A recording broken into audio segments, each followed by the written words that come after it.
தமிழ் சேனலுக்கு உங்களை அன்போடு வரவேற்கிறேன். இப்போ நம்ம பார்க்க போகிறது ஒரு சூப்பரான மதிய ஞாயிற்றுக்கிழமை சமையல் தாங்க. பார்த்திங்கன்னா இன்றைக்கி மாங்காய் போட்ட கத்திரிக்காய் குழம்பு, புளிக்குழம்பு, அதோட நொச்சிக்கொட்டை பொரியல், அப்புறம் வத்தல் வடகம். அவ்வளோதாங்க இன்றைக்கி சமையல்.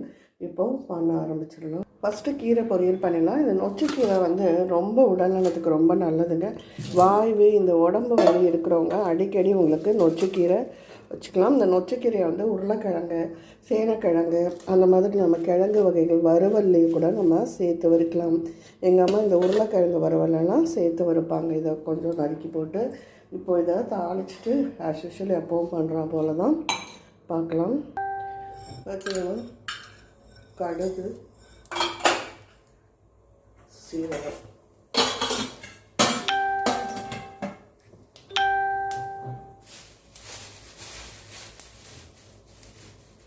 கருவேப்பிலை, ஒரு பக்கம் வெங்காயம் பச்சை. ஒரு மிக்ஸி ஜாரில் வெங்காயம், தேங்காய், பாசிப்பருப்பு, வத்த மிளகா அரைச்சிட்டு வரணுங்க.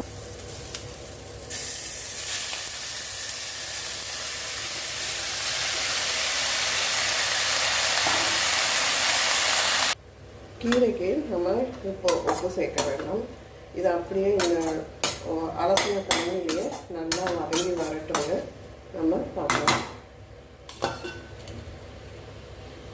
சென்னையில் நேற்று நைட்டில் நல்லா மழைங்க. இப்பயும் கொஞ்சம் மேகமூட்டமாக தான் இருக்குது.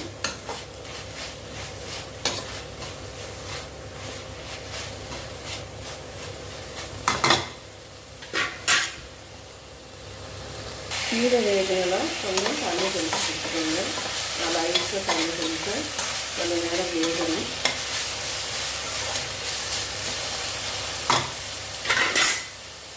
இந்த மாதிரி லைட்டாக இப்படி ஒரு தண்ணி தெளிச்சுக்கோங்க.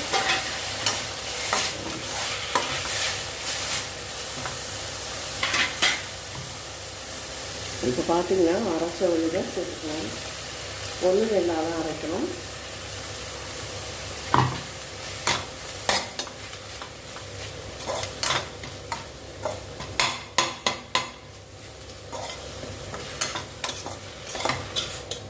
இப்போது இந்த ஸ்டேஜில் தான் நம்ம உப்பெல்லாம் சேர்க்கணும்.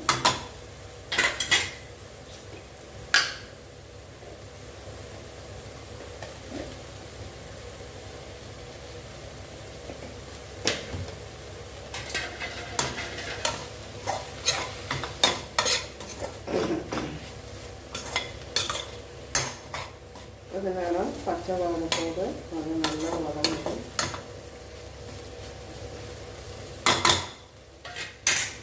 பார்க்கலாம். ஒன்றுதான் கீரை நல்லா வதங்கிச்சு. இந்த கத்திரிக்காய், மாங்காய், புளிக்குழம்பு பார்க்கலாம். பார்த்திங்கன்னா கடாயில் எண்ணெய் ஊற்றிருக்கேன். கல்யாணம்னு புதுசில் நான் என்ன பண்ணலாம் பார்த்திங்கன்னா, இந்த கடாய் ஆரம்பமாக கீரை பண்ண கடாயிலேயே இன்னொன்று தாளிப்பேன். அப்போ அடியில் பிடிக்கும். எங்கள் அம்மா ஒவ்வொரு முறையும் சொல்லுவாங்க. அப்புறம் போக போக பழகிக்கிட்டேன். ஓகே, நம்ம பண்ணுறது தப்பு. அதனால தான் உங்களுக்கு அந்த அடியில் கடாய் பிடிக்குது. அதுலேருந்து ஒவ்வொரு சமையல் முடிச்சோடனே அதை அலம்பிட்டு மற்றது சேர்க்கணும். இப்போது கடுகு,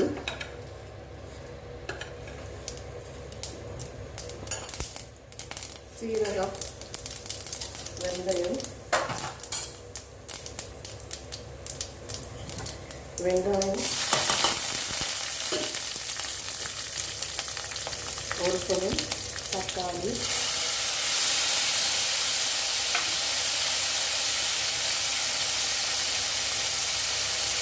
கருவேப்பிலை. தக்காளி வெங்காயம் லேசாக வதங்கிட்டு இருக்கும்போது நம்ம கத்திரிக்காய், மாங்காய் நறுக்கி வச்சுக்கலாம். அதை சேர்த்துக்கலாம்.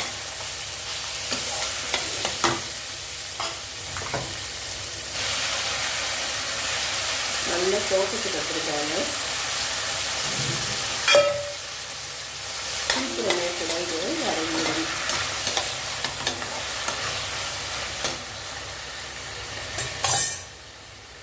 இது நல்லா வதங்கட்டும் பார்க்கலாம்.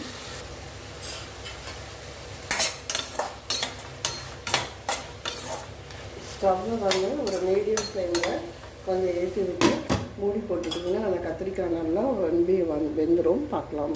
இப்போ பார்த்தீங்கன்னா கத்திரிக்காய் அரை வேக்காடு வெந்திருக்கு. நல்லா முழுசாக கத்திரிக்காய் தேவைப்படல. நம்ம இந்த ஸ்டேஜ்லேயே பொடியெல்லாம் சேர்த்துக்கலாம். 1 ஸ்பூன் மிளகாப்பொடி போடுறேன், 1 ஸ்பூன் பருப்பு பொடி, உடனடி சாம்பார் பொடி வச்சுருக்கீங்களா அது போடுறேன். அதுக்கப்புறம் இந்த மாதிரி பொடி நீங்கள் சேர்த்து பாருங்கள், நல்லாயிருக்கும். குழம்பு திக்னஸ் கிடைக்கும். இது வந்து சாம்பார் பொடி, வீட்டில் அரைச்ச சாம்பார் பொடி. இப்போது உடனே நம்ம வந்து கரைச்சி வச்ச புளி தண்ணியை சேர்த்துக்கணும்.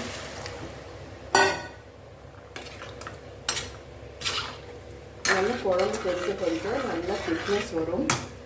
இப்போ இதுக்கு தேவையான அளவு உப்பு, தேவையான அளவு தண்ணி விட்டு கொதிக்கலாம். உப்பு சேர்த்தாச்சு.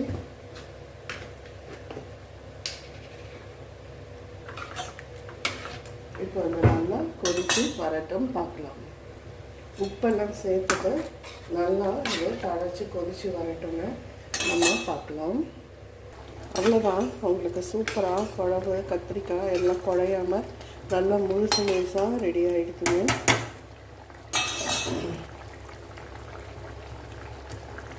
அவ்வளோதான், இன்றைக்கி சமையல் முடிஞ்சது. காலைக்கு தோசையும் தேங்காய் துவையலும் தான், சட்னி தான் வைக்க போகிறேன். கண்டிப்பாக இந்த வீடியோ பிடிச்சிருந்தால் லைக் பண்ணுங்கள், ஷேர் பண்ணுங்கள், சப்ஸ்கிரைப் பண்ணுங்கள், கமெண்ட் பண்ணுங்கள். நன்றி, வணக்கம்.